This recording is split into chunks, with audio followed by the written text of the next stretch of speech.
AITA for keeping my late wife's money aside for our children. I lost my late wife when our children were young. She had money that was hers. We had joint and separate finances. Anything that was her separate finances is being saved for our children. Where the question of this comes in is I have remarried and I have a stepchild and another biological child with my present wife. She was always aware that I consider this money for the children I had with my late wife only. But recently, she feels it's unfair because they have money set aside for the future that will at least help get them started after they turn 18, while we sometimes had to make sacrifices due to inflation, etc.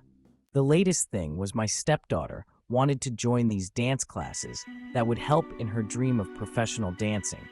We could not afford those specific dance classes. My wife was upset.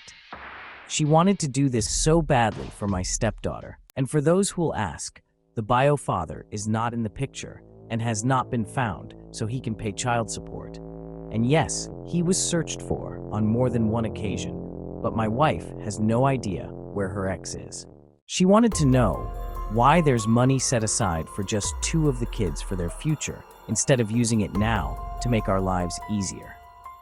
I told her my late wife wanted this for them, and I believe the money should be spent on my children with my late wife anyway. I told her we still had a good life. We just didn't have all the luxuries. And like a lot of families, we struggled when inflation hit, but we were still doing good. My wife cannot access this money, by the way, and I know that will also be asked. I also have arrangements made in case something happens to me. My wife then said that we could pay for extracurriculars for all 4 kids out of the money and have that off our minds, and we could get back to saving, etc. I said no. She told me I'm acting like my late wife had left a will with instructions, which she didn't, and she also accused me of treating my stepdaughter and my youngest child like they are less deserving. I said the money is not mine. It was my late wife's, and it will be our children's, and that my wife should stop treating it as anything else. She told me I'm being very unreasonable. AITA